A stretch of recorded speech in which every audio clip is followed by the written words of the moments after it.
비록 익명의 사연이지만 이렇게 만나 뵙게 되어 반갑습니다. 전 30대 평범한 여성입니다. 프리랜서 번역가로 활동하고 있어서 일도 실생활도 하루의 대부분을 집에서 보내는 이른바 집순이이기도 합니다. 보통 저는 꼬박 일기를 쓰는 걸로 저의 지난 하루들을 기록해 두거든요. 그런데 요즘은 혼자 집에 있는 시간도 답답하고 나만 아는 일기로 적어두기엔 아까운 이야기가 있어서 이렇게 사연을 보내게 되었어요. 그렇게 대단하거나 특별한 사연은 아니지만 그래도 제 삶에 없어선 안 될 경험에 대한 이야기예요. 편안하게 봐주셨으면 좋겠습니다. 저는 고아예요. 실제로 만나는 남들한테 이 말만 하면 다들 저를 마치 비 오는 날 버려진 강아지처럼 바라봅니다. 그럼 저는 일부러 곧바로 웃어 보여요. 별거 아니라는 아주 흔한 일이라는 식으로요. 사실은 굉장히 별거에 흔치 않은 일이 맞는데 그렇게 보이고 싶지 않은 자존심 때문에 그래요. 저는 10살 때까지, 그러니까 부모님과 함께 살 때까지만 해도 꽤나 여유로운 집에서 살았대요. 살다 보니 참 많은 일이 있던지라 그 당시 기억은 거진 다 잊어버리긴 했지만 정말 가끔씩 생각나긴 해요. 커다란 집 거실, 무겁고 비싸 보이는 나무 가구들, 엄마와 아빠가 걸치고 있는 좋은 옷감의 코트, 이런 이미지들이요. 어린 나이에 너무나 당연하게 마주하던 일상들이 이제는 기억 속에 정말 먼 발치에서 바라보는 그림 작품처럼 남아 있어요. 부모님은 사진으로도 간직하고 있으니까 얼굴 모습 같은 건 다 상세히 알고 있고요. 그런데 정말 답답한 건 부모님이 어떤 사람인지에 대한 기억은 없다는 거예요. 저도 참 한심하지 않나요? 원래 기억력이 안 좋긴 하지만요. 그 시간들이 뭐 얼마나 된다고 잊어버리는지 모르겠어요. 분명 우리가 함께 갔던 곳들, 함께 보낸 시간들, 함께 나눈 대화들이 가득할 텐데 왜 바보처럼 하나도 생각나는 게 없는 건지, 어떤 부분들이었는지 알았다면 아마 제 모든 일상에 함께 존재하고 계셨을 거예요. 이런 상황엔 이런 말을 하셨겠지. 이런 일에는 이런 충고를 하셨겠지 하면서요. 아마도 부모님은 떠나면서 자신들에 대한 기억까지 저에게서 앗아간 게 아닐까요? 제가 덜 힘들게 금방 잊길 바라서요. 그게 아니라면 사실 이렇게 백지장의 기억으로 사는 것에 대해 죄책감이 생길 것만 같아요. 부모님은 제가 초등학교에 있던 시간에 차 사고로 돌아가셨습니다. 그러니까 두 분 다 한날 한시 같은 장소, 같은 차에서 떠나신 거예요. 그날에 전 친척의 손에 이끌려 집으로 돌아왔고 그 다음날 부모님의 장례식에 갔었고 그 후 짐을 챙겨 친척 집에 간 기억은 남아있네요. 하루아침에 모든 걸 잃고 혼자 남은 저는 친척 집에 얹혀 살며 어렵게 살았습니다. 경제적으로 어려운 건 아니었어요. 사고에 대한 모든 책임을 치르고도 부모님의 재산은 꽤나 남아 있었거든요. 다만 미성년자인 저를 맡아준 대가로 친척이 대부분을 다 차지했지만요. 양육비라고 생각하면 저도 딱히 억울하진 않았어요. 다만 하루아침에 부모를 잃고 삶의 의욕도 잃은 어린 저에게 은연중 쏟아내던 눈칫밥들이 버거웠어요. 아마도 친척의 목표는 돈뿐이었기에 어린 조카까지 딸려오는 삶은 귀찮았을 테죠. 저는 사실 어렸을 때부터 좀 맹하고 눈치 없다는 이야기를 많이 들었어요. 원래 좀 두뇌 회전이 느리고 흐리멍텅한 편이기도 하고요. 뭘 어떻게 하겠어요. 그게 원래 저고 제 성격인데.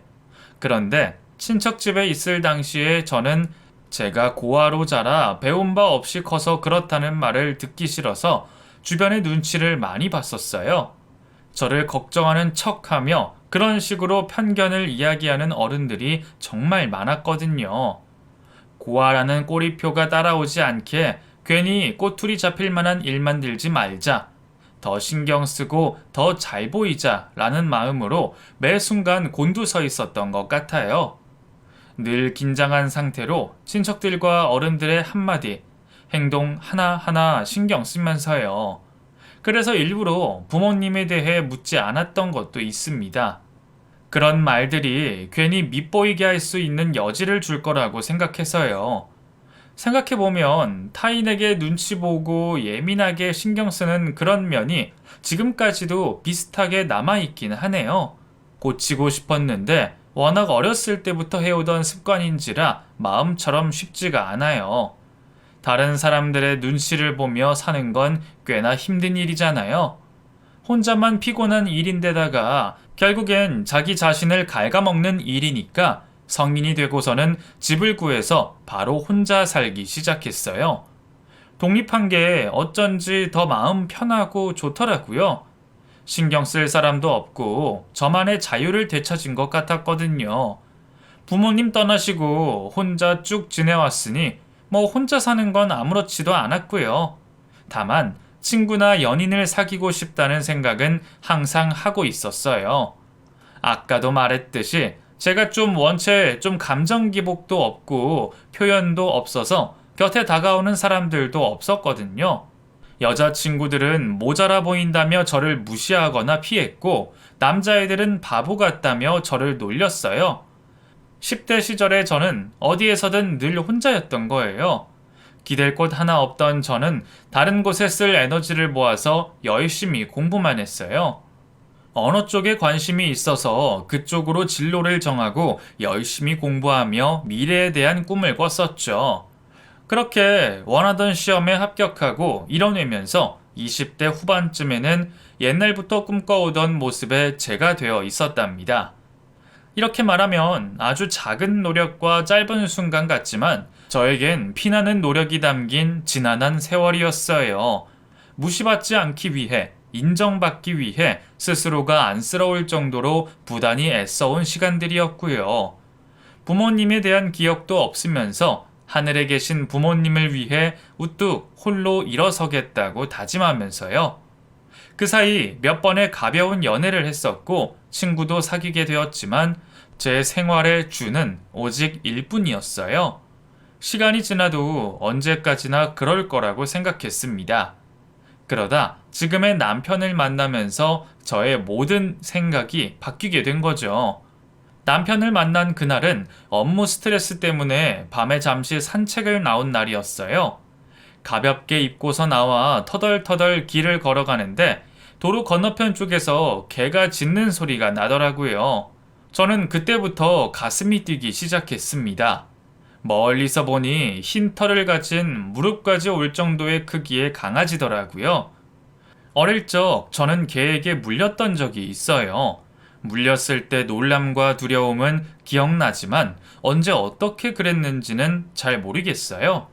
하지만 제 종아리에 남아있는 크고 선명한 상처를 보면 당시 얼마나 큰일이었을지 가늠은 할 수 있죠. 친척도 그때 일을 들어서 알고 있을 정도로요. 제가 외출했던 때에 하필이면 동네 어슬렁거리던 개가 제 다리를 물었었고 꽤나 큰 상처가 생겨서 꿰매야 할 정도였대요. 어린 딸의 살갗에 난 상처를 보면서 부모님이 굉장히 속상해 하셨다고 들었어요. 그때 일 이후로 저는 개에 대한 트라우마가 생겼습니다. 지나다니는 조그만 개만 봐도 무서워서 피해갈 정도로요. 크기가 문제는 아니었거든요. 저 개도 이빨이 있을 테고 그 날카로운 이빨로 언제든 날 물 수 있다는 두려움 때문에 피할 수밖에 없었죠. 그날도 그 흰 개 보면서 가슴이 뛸 정도였으니까요. 그런데 하필 저는 도로를 건너야 하는 상황이었어요. 저렇게 지저대는 개면 가까이 가고 싶지 않은데. 그렇지만 어쩔 수 없으니 마주치면 피하자. 목줄이 되어 있을 테니까. 라는 생각으로 횡단보도를 건넜습니다. 건너고 있는데 건너편에서 그 개가 짖으면서 오는 거예요. 얼마나 사납던지 한 걸음 뛸 때마다 짖으면서요. 그러더니 갑자기 한순간 저를 보면서 막 뛰어오는 겁니다. 주인은 별 생각 없는 건지 끌려가듯 같이 뛰어오고요. 저는 어쩔 줄 모르며 뭐지? 어떡하지? 만 속으로 되뇌었어요. 개가 바로 코앞까지 다가왔을 때 저는 주저앉을 수밖에 없었습니다. 말이 주저앉은 거지 사실은 그냥 다리에 힘이 풀려서 철퍼덕 쓰러진 거나 마찬가지였어요. 제가 넘어지자마자 개는 바로 제 옆을 뛰어 지나갔어요. 원래 목표했던 게 제가 아니었는데 착각했던 거예요. 하지만 그 주인은 넘어진 저를 보고 멈춰섰어요. 제가 개를 무서워한다는 걸 그제야 안 건지 목줄을 제일 길게 풀으면서요. 거기가 횡단보도여서 그랬던 건지 그 사람은 저를 일으켜 세운 후 건너편 길로 함께 가줬어요. 마음을 진정시킬 겸 벤치에 앉아 있는데 갑자기 누군가 멀리서 물어보더라고요. 괜찮으세요? 병원에 가봐야 하는 거 아니에요? 고개를 돌려서 바라보니 그 주인이 개랑 같이 서서 걱정스러운 얼굴로 저를 보고 있더라고요. 그제야 저도 그 사람이 누군지 제대로 인식할 수 있었어요. 젊은 남자더라고요. 저는 괜찮다고 손짓한 뒤 그냥 가라고 했습니다. 그런데도 안 가고 계속 자리를 지키고 있더라고요. 친구 개인데 산책 나온 거라느니 왠지 자기 잘못 같아서 못 가겠다느니 혼잣말 같은 이야기를 늘어놓으면서요. 그걸 아는 사람이 개를 옆에 두고서 안 가니까 짜증이 나더라고요. 그때 개를 옆에 잠깐 묶어두더니 제게 달려와서는 만약 나중에라도 무슨 일 생기면 연락달라며 핸드폰 번호를 주고 가는 겁니다. 꽤나 섬세한 사람이네 정도로만 생각하고 넘겼는데 그날 이후로 이따금씩 연락이 오기 시작했어요. 몸은 괜찮나 별일 없냐 그런 걸 묻기에 저는 또 눈치 없이 괜찮다는 답만 일관되게 말했죠. 그러자 그 사람이 참다 못해 말했어요. 그날 이후로 걱정인지 관심인지 뭔지 자꾸 생각나는데 그냥 핑계라고 생각해도 좋으니 한 번만 만나볼 수 없겠냐고요. 저는 그제야 그게 관심의 표현이라는 걸 깨달은 거예요. 너무 짧게 스쳐간 사람이지만 다시 떠올려 보면 저도 그렇게 나쁘진 않았던 것 같아서 결국 제안을 승낙했고요. 그 후로 우리는 몇 번을 만나 서로가 누군지 알아가고 천천히 그렇지만 신중히 만남을 시작하게 되었습니다. 남자친구는 굉장히 섬세하고 자상하고 다정한 편이었어요. 알면 알수록 생각도 깊고요. 게다가 번듯한 직장을 다니면서 본인의 삶을 누릴 줄 아는 정말 괜찮은 사람이었습니다. 제가 어떻게 이런 사람을 만났을까 의문이 들 정도로요. 만난 지 얼마 안 된 때에 이런 말을 하는 게 우스워 보일 수도 있고 사람 속은 모르는 거라 하지만 이상하게도 저에겐 어떤 확신이 있었어요. 이 사람은 분명 나를 실망시키지 않을 거란 확신이요. 남자친구도 원래 연애에 대한 책임감이 강해서 쉽게 시작하는 편이 아니었는데 저를 그렇게 만난 게 인연이라 생각하여 만남을 더 진지하게 생각했어요. 혼자인 시간이 워낙 길었던지라 그로 인해 생긴 제 안의 공백을 남자친구가 서두르지 않고 천천히 하지만 안정적으로 채워주고 있는 기분이었습니다. 그 사람이기 때문에 저는 처음으로 결혼을 꿈꾸게 된 것 같아요. 나이가 차고 해야 하는 때라서가 아니라 순전히 함께 계속 있고 싶은 사람을 만나서 결혼을 생각하게 되는 게 저에겐 참 행복한 일이었습니다. 제 상황이나 조건보다는 마음이 원하는 선택을 할 수 있게 된 것 같아서요. 다행히 남자친구도 저와 같은 생각이었고 저희는 1년 반의 연애 끝에 결혼을 약속하게 되었습니다.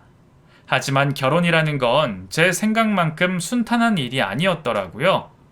평생을 함께하기 위해선 그 안에 얽혀있는 수많은 이해관계를 받아들여야 했고 그건 단순히 한 사람만 계속 양보하거나 배려한다고 해서 그냥 넘어갈 수 있는 일이 아니었어요.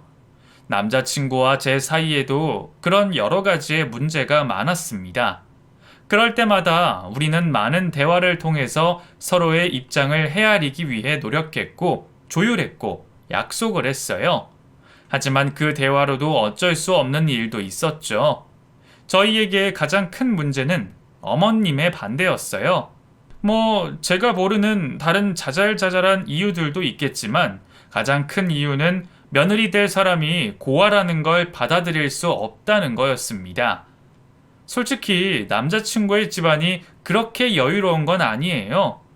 남자친구의 직장이 괜찮았을 뿐 시댁에서 지원받을 수 있는 건 많지 않았거든요. 두 분 다 짧은 아르바이트 같은 일을 하고 계시지만 노후를 보장할 수 있는 일은 아닌 상황이었어요. 그래도 전 괜찮았어요. 어차피 남자친구와 제가 가진 걸로 가능한 선에서 준비하려고 했고 그걸로도 충분했거든요. 하지만 시어머님은 더 풍족하고 갖춰진 집안의 며느리가 오기를 바라셨던 것 같아요. 듣기로는 그동안 남자친구의 부모님 두 분 다 힘들게 일하시면서 외동인 남자친구를 금지옥엽으로 키우셨다고 했고 그만큼 잘 자라주었으니 자부심이 크시다는 거 이해는 해요. 하지만 저도 부모님이 계시지 않을 뿐 열심히 살아왔고 경제적으로도 남자친구에 비해 크게 부족함 없다고 생각했거든요. 그리고 사실 제가 신랑 측보다 더 해가면서까지 결혼하고 싶지는 않았고요. 제가 고아라서 가진 게 없을 거라 생각하신 건지 그냥 단순히 고아라서 싫으신 건지 이유를 정확히 알 수 없지만 그런 편견과 시선이 정말 속상하고 답답했어요.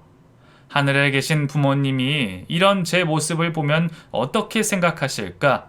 왠지 죄송스럽기도 볼멘 소리를 하고 싶은 마음도 들었습니다. 엄한 성격이셨을지 달래주는 성격이었는지는 모르지만 그래도 이렇게 부모님이 없다는 이유로 거부당하는 딸을 보면 어떤 부모든 전부 속상해 하시겠죠. 부모님이 세상을 떠난 건 나도 부모의 잘못도 아닌데 누구를 탓해야 할지 혼란스럽기만 했어요. 남자친구는 매일 제게 사과하며 부모님 허락 없이도 허락할 수 있다고 그냥 진행하자고만 했습니다. 하지만 저는 축복받을 수 없는 결혼은 하고 싶지 않았어요. 남자친구는 그런 제 뜻을 존중해서 어떻게든 어머님을 설득하려 했고 저도 계속 연락을 드리며 부탁드렸습니다. 그러자 어머님이 결혼을 허락하는 대신 내건 조건은 시댁에서 함께 사는 거였습니다. 잠시 고민하던 저와 남자친구는 우선 결혼부터 하고 1, 2년만 있다가 분가하자고 계획했습니다. 그때는 시부모님과 함께 살아도 크게 문제될 거 없다고 생각했어요. 안 부딪히게 잘 피해서 지내면 되겠지. 자기 식구가 되면 잘 대해주시겠지. 라고 스스로 합리화했던 것 같네요. 하지만 막상 살아보니 심해지면 심해졌지 덜하지는 않는 겁니다. 시아버님은 무뚝뚝하고 남일에 관심이 없는 분인지라 부딪힐 일이 없었어요. 마치 공기처럼 조용히 지내시는 분이어서 함께 있어도 대화 한마디 없어도 어색하지 않았죠. 그런데 시어머님은 뭐랄까 고집이 세고 조금은 까탈스러운 분이었어요. 예전에 가사 도우미로 일하셨다고 들었었거든요. 그래서 그런지 청소 같은 가사 일에 굉장히 꼼꼼하고 철저하셨고 본인 마음에 들지 않는 일은 계속해서 불평불만을 늘어놓으시는 그런 스타일이셨죠. 반대로 저는 좋은 게 좋은 거다, 내가 편하면 된다 주의였거든요. 어머님은 이게 마음에 안 드셨던 건지 정말 사사건건 잔소리를 하셨습니다. 아침에 일어나서 밤에 잠들 때까지 제가 하는 모든 일에 하나하나 참견하시느라 바빴어요. 저를 새아가나 이름 대신 그냥 니라고만 부르면서요. 너 왜 아침에 씻지도 않고 주스를 마시니? 걸을 때 왜 그렇게 발을 끄니? 설거지할 때 고무장갑 끼지 마라. 잠옷은 일주일 이상 입고 빨아라. 작업할 때 키보드 소리 좀 안 내고 조용히 할 수는 없니? 너 내가 왜 이렇게 어수룩한 거야? 답답해서 살겠나? 이런 것들이요. 걱정해서 나오는 잔소리라고 생각했는데 생각할수록 이건 정말이지 저를 못살게 굴려고 일부러 그러시는 것만 같았어요. 처음에는 그저 네네 하고만 넘겼지만 저도 시간이 지날수록 노이로제가 생기더라고요. 남편을 위해 참자, 몇 년만 참자 생각해도 역부족이었죠. 갈수록 저의 투정이 점점 더 심해지니 남편이 나서서 어머님과 싸우기 시작했습니다. 어머님의 잔소리나 구박이 심해지면 남편이 적극적으로 나서서 그만 좀 하라고 화를 냈습니다.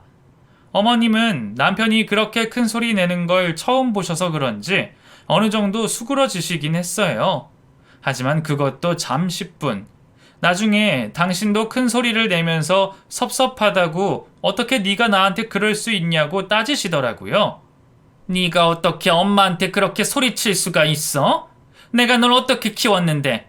남의 집에서 밥하고 빨래해서 고생고생한 돈으로 너 먹이고 키우고 했어. 아무리 힘들어도 너 하나 보고 버틴 거야. 그런데 그거 다 잊어버리고 이렇게 대할 수 있냔 말이야.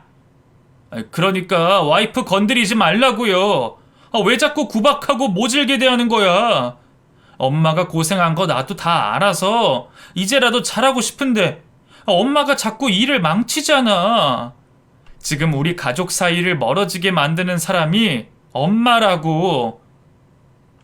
남편과 어머님의 싸움이 점점 커지고 또 잦아지면서 모두가 힘든 시간을 보냈습니다.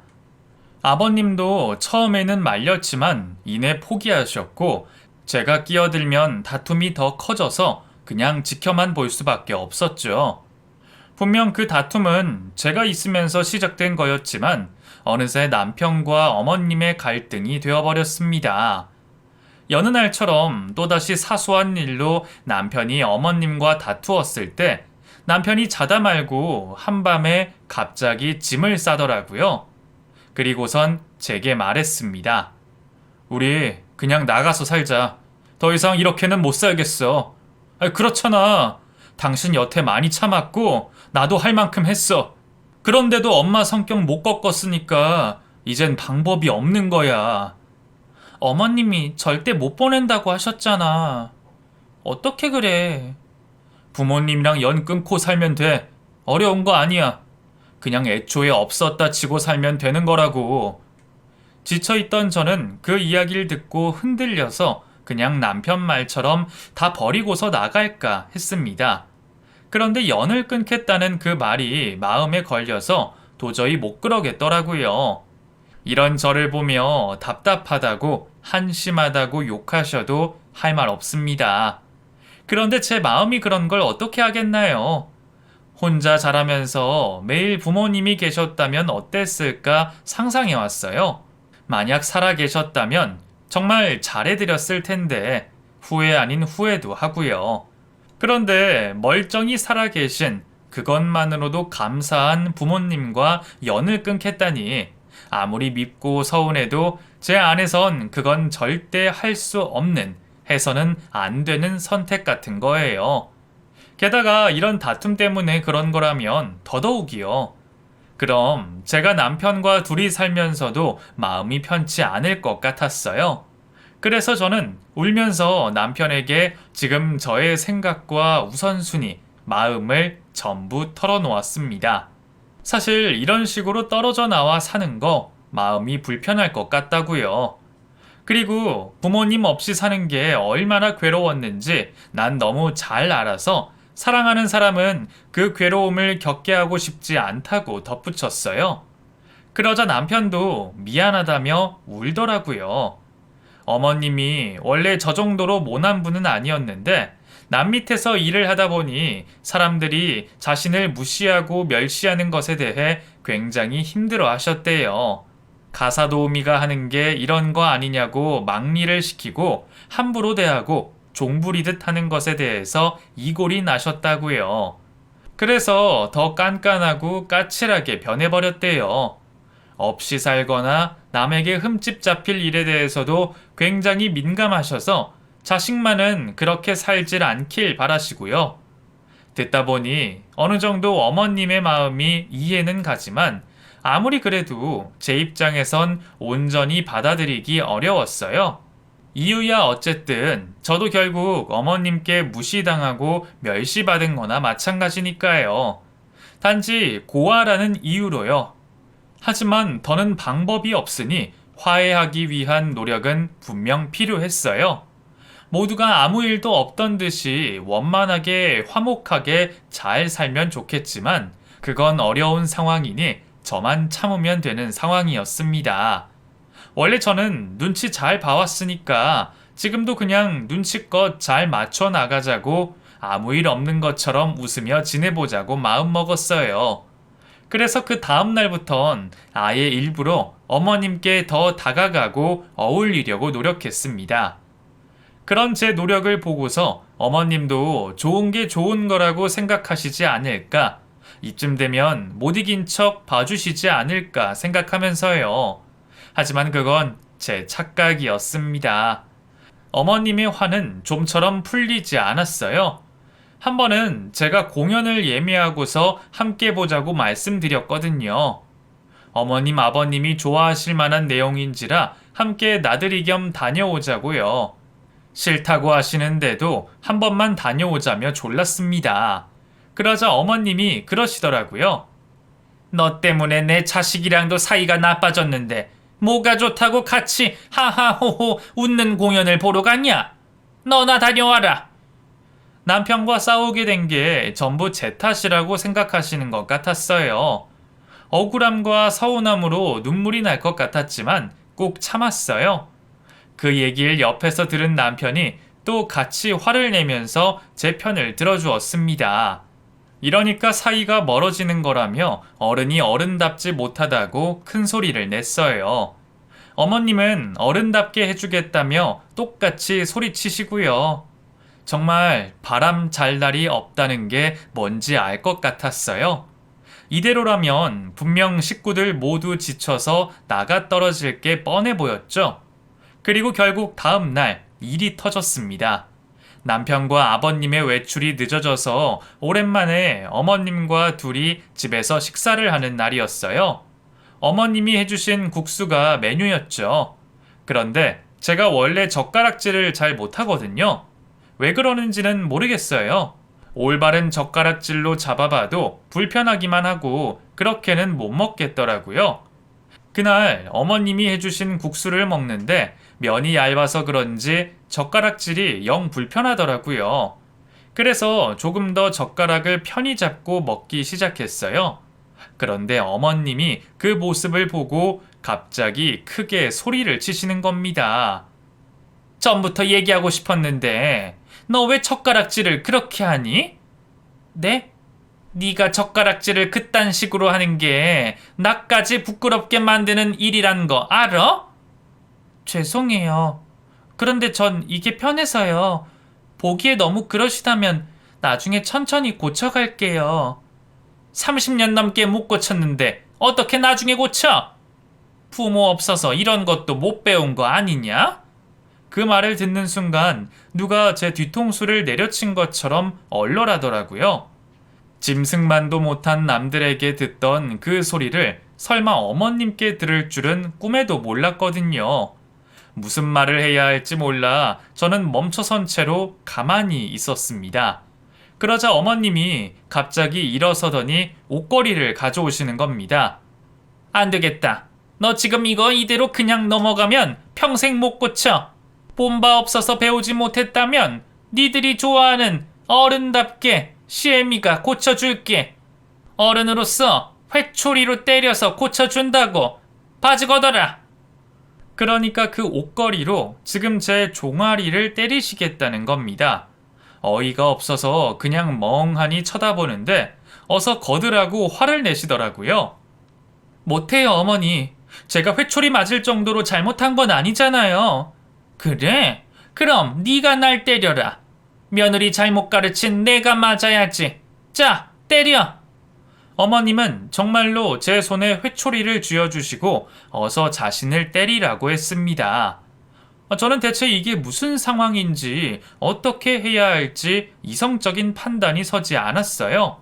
하지만 회초리를 들이미는 어머님을 도저히 때릴 순 없었습니다. 그 후에 뒷감당이 되지 않을 것 같아서요. 그래서 결국 전 수치스러움을 느끼며 맞겠다고 했습니다. 그 순간엔 어쩔 수 없었어요. 나중에 화를 낼 땐 내더라도 지금 어거지로 밀어붙이는 어머님을 당장 막을 방법이 떠오르지 않았거든요. 바지를 걷어내고 어머님 앞에 설 수밖에 없었습니다.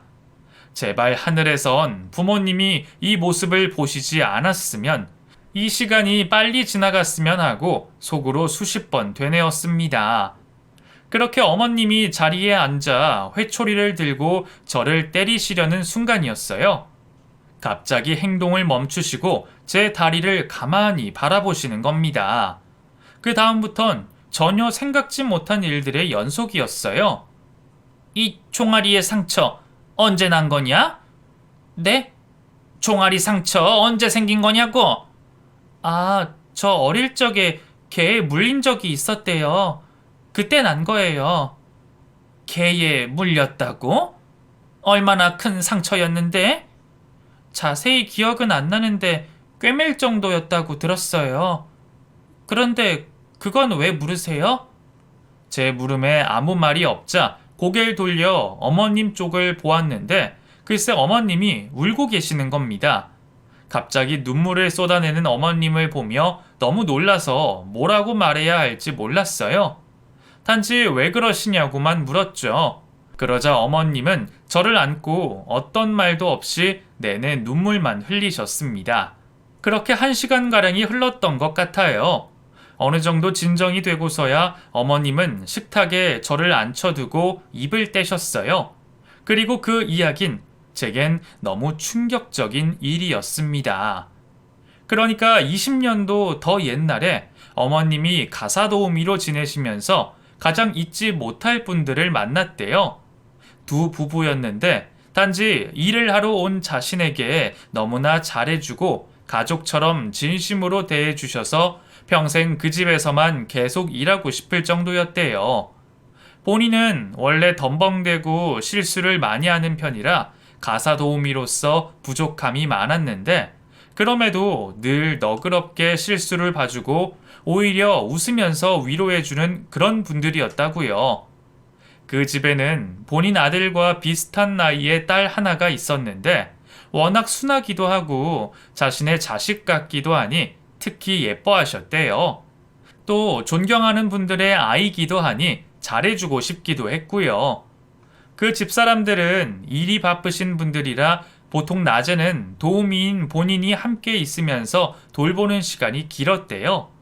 그래서 일을 쉬는 틈에도 아이와 같이 종종 집 근처를 산책하곤 했었는데 여느 날처럼 짧게나마 외출을 나간 날이 있었대요. 자주 오가던 문방구를 가고 있었는데 아이가 잠시 꽃에 신경이 팔려 손을 놓고 뛰어간 거예요. 어머님은 아이를 붙잡으러 가는데 하필 그때 동네에서 떠돌던 어떤 개가 손 쓸 틈 없이 갑자기 달려들었대요. 그리고 순식간에 아이가 다리를 물려버린 거예요. 맞아요. 그 아이가 바로 저였던 겁니다. 상처가 워낙 커서 피를 흘리는 아이를 업고 병원에 바로 갔대요. 급히 꿰매고 치료했지만 흉터가 크게 남을 거란 말에 어머님은 너무나 죄책감이 들었고 한편으로는 겁이 났대요. 다신 그곳에서 일을 하지 못할 것 같아서요. 소식을 들은 부모님이 병원으로 찾아오셨고 어머님은 단단히 혼나거나 해고될 거라 생각해서 차마 고개도 들지 못하셨대요.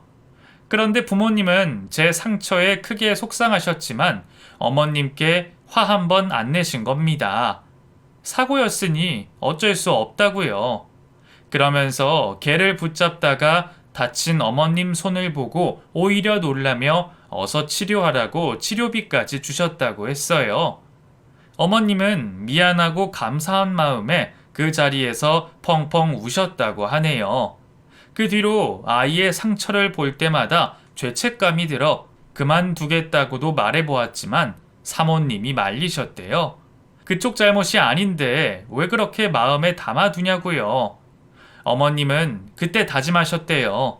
이분들이 자신을 버리지 않는다면 평생 마음과 몸을 바쳐 이 집에 헌신하겠다고요. 그 다짐이 얼마 가지 않아 부모님의 사고가 있었던 겁니다. 부모님이 그렇게 허망하게 떠나고 난 뒤 어머님도 굉장히 오랫동안 힘들어 하셨대요. 남들이 다 입모아 이야기할 정도로 좋으신 분들인데 그렇게 불운하게 가신 게 한스러워서 하늘을 참 많이도 원망하셨다고요. 그 뒤로 딸아이는 친척 집으로 가버렸고 본인도 다른 집에 일을 다니셨대요. 이후 15년 넘게 같은 일을 해오셨지만 언제나 그랬듯 자신을 무시하고 하대하는 사람들만 있었을 뿐 한 번도 그분들 같은 귀인은 만나본 적 없었다고 하셨다면서 그 집 딸이 어디로 갔을까 궁금하기도 하고 보고 싶기도 했지만 자신은 능력이 없어서 찾지 못했다고 하셨어요. 그런데 오늘 이 상처를 보자마자 확신이 드셨대요. 자신으로 인해 난 상처여서 평생 잊을 수 없는 상처여서 보자마자 바로 아신 거예요. 제가 그 아이라는 걸요. 이야기를 전해 들으면서도 전 도무지 믿기지가 않았지만 눈물도 멈출 수가 없었습니다. 이렇게 저와 부모님에 대한 과거를 전해 듣는 게 너무 오랜만인지라, 아니, 거의 처음이었던지라 그 복잡한 감정의 기분을 말로 형용할 수 없었어요. 어머님은 이렇게 잘 자라주어서 너무 고맙고 못 알아봐서 미안하다며 저를 껴안아 주셨습니다. 어머님 품 안에 안긴 그제야 저는 펑펑 울면서 부모님 이름을 목 놓아 불렀어요. 한참을 울던 저는 마음을 추스리기 위해 혼자 밖으로 나섰습니다. 그리고 무작정 부모님이 묻혀있는 묘지를 찾아갔어요. 안 가본 지 10년도 넘은 곳이었습니다. 그동안은 왠지 찾아뵐 용기가 없었거든요. 찾아가서 무슨 말을 해야 할까 기억하는 게 없는데 내가 뭘 그리워하고 뭘 말할 수 있을까 싶어서요. 부모님을 앞에 두고 할 말이 떠오르지 않아 그냥 서 있다가 돌아오는 제 모습이 싫을 것 같았어요. 그런데 이제야 다시 찾아뵐 용기가 생긴 거예요. 저는 오랫동안 찾은 부모님의 묘 앞에 꽃다발을 내려두고 하고 싶은 말을 전부 털어놓았어요. 그간 오지 못했던 이유, 무슨 말을 해야 할지 몰라 미안했던 마음 등에 대해서요. 그리고 오늘 있었던 일에 대해서 모두 다 이야기했습니다. 엄마 아빠가 그래도 나 고생 안 시키려고 잘 살았나 보다. 어머님이 너무 미웠는데 그래서 많이 힘들었는데 엄마 아빠 덕분에 나 이제라도 사과도 들었어. 고마워. 그리고 미안해. 그동안 기억 못한 것도 지금에서야 기억한 것도 미안해. 미안한 만큼 앞으로 더 열심히 살게. 그래서 다시 만난 날 그동안 못 부린 투정 다 부릴 테니까 기다려줘. 그동안 너무나 보고 싶었는데 너무 궁금하고 또 알고 싶었는데 이제야 엄마 아빠가 어떤 사람인지 알게 됐어요. 나를 낳아주고 키워준 분들이 정말 좋은 사람이었다는 걸, 다들 존경할 정도로 착하고 선한 사람이었다는 걸 알게 되니 왠지 안도의 웃음도 났습니다. 때때로 부모님을 보고 싶은 마음보다 어떤 사람이었는지, 어떻게 살아가고 있었는지 기억하고 싶은 마음이 더 컸었는데 이제야 소원 성취한 기분이었어요. 그날 저는 부모님에게 여태껏 제대로 하지 못했던 마지막 인사를 건넬 수 있었습니다. 다시 집으로 올라가면서 저는 어느 정도 마음의 정리를 했어요. 제가 어떤 말을 해야 할지, 어떤 선택을 해야 할지 분명해졌거든요. 그렇게 집으로 돌아가니 어머님과 아버님이 저를 맞이해 주셨습니다. 어머님은 계속 울고 계셨던 듯 눈물 젖은 얼굴로 제게 어딜 다녀왔냐고 물으셨어요. 저는 묘지에 다녀왔다고 말했고 마음을 진정시켰어요. 그리고선 어머님의 손을 꼭 잡고서 말했습니다. 어머님, 어린 저를 돌봐주셔서 감사했어요. 그리고 이렇게 저를 잊지 않고 기억해 주셔서 이제라도 저를 알아봐 주셔서 감사해요. 그래서 제가 잊고 있던 기억에 대해 들려주신 점 전부 다 너무나 감사해요. 아니야, 내가 너를 진즉에 알아봤어야 했는데 시간이 너무 흘러서 그러질 못했어. 그동안 못할 짓 한 것 같아 너무나 미안하다. 날 용서해줘. 어머님, 저는 솔직히 아주 솔직한 마음을 말씀드리자면 아직도 어머님이 조금은 미워요. 아시잖아요. 저 어머님 마음에 들려고 정말 많이 노력한 거. 그래서 결정했어요. 남편이랑 저 이만 놓아주세요, 어머님. 저희 많이 힘들어했고 또 노력했으니까 그만 따로 살 수 있게 놓아주세요. 어머님 말씀처럼 저는 고아에다가 어렵게 자랐지만 그래도 이제는 알고 계시잖아요. 제가 어떤 상처를 극복하고 저희 부모님이 어떻게 저를 키우신지 아시잖아요. 그러니까 이제 그만 제가 원하는 대로 살 수 있도록 해주세요. 그게 제가 어머님을 용서할 수 있는 유일한 방법이에요. 그리고 어머님도 제게 정말 미안함과 고마움을 갖고 있다면 그렇게 해주세요. 어머님은 제 이야기에 놀란 듯 했지만 이내 고개를 끄덕이셨습니다. 어머님도 아버님도 더 이상 아무 말씀 없으셨어요. 그리고 저도요. 그날 밤 일을 끝내고 돌아온 남편에게 저는 오늘 있었던 일에 대해 전부 이야기해 주었습니다. 회초리 이야기에 또다시 벌떡 일어나며 당장 어머님께 따져야겠다고 화를 내는 남편을 다시 자리에 앉히고 분노를 가라앉힌 후에야 이어서 이야기할 수 있었어요. 그 뒤의 얘기를 묵묵히 듣고만 있던 남편은 어머님이 해주신 과거 이야기에 눈물을 흘렸습니다. 말을 하는 저도 차마 눈물 없이 말하기 어렵더라고요. 남편은 말없이 저를 꼭 안아주었어요. 자기가 너무 미안하다고, 나를 볼 면목은 없지만 그럼에도 이제 자기가 평생 갚으며 살고 싶다고요. 그렇게 말해준 남편이 정말 고마웠어요. 저희 부부는 서로 꼭 끌어안고 그날 밤 내내 함께 울었습니다. 그렇게 저희는 결국 분가하게 되었습니다. 계획했던 일이 아님에도 정말 곧바로 떨어져 나온 것 같아요. 워낙 기다려왔던 일이어서 그런 것 같기도 하지만요.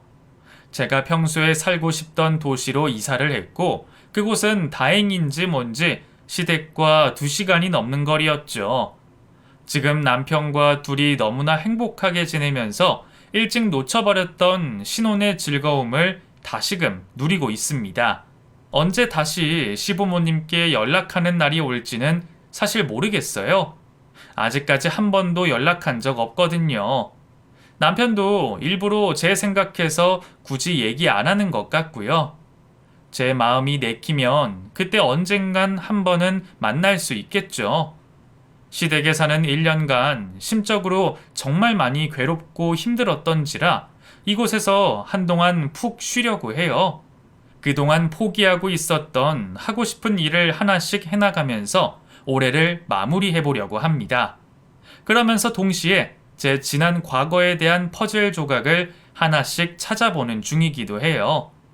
내가 어떤 학교를 다녔었고 어디에 살았고 어떻게 커왔는지 저의 과거에 자리했던 곳들을 찾아가면서 기억해내고 있어요. 예전엔 슬픈 과거에 얽매이지 않고 무조건 앞을 향해 나아가려고만 했었는데 이젠 그러지 않으려고요. 제 과거들을 제대로 마주하고 간직하고 작별하면서 제가 어떤 사람인지 조금 더 찾아가 보려고 합니다. 불행과 행복의 순간이 함께 오면서 제 삶에 없어선 안 될 경험을 하게 됐는데 저는 지금 만족해요. 앞으로 어떤 일이 생겨도 똑바로 마주할 힘이 생겼으니 인생이 바뀐 것만 같거든요. 지금까지 제 이야기를 읽어주셔서 감사합니다.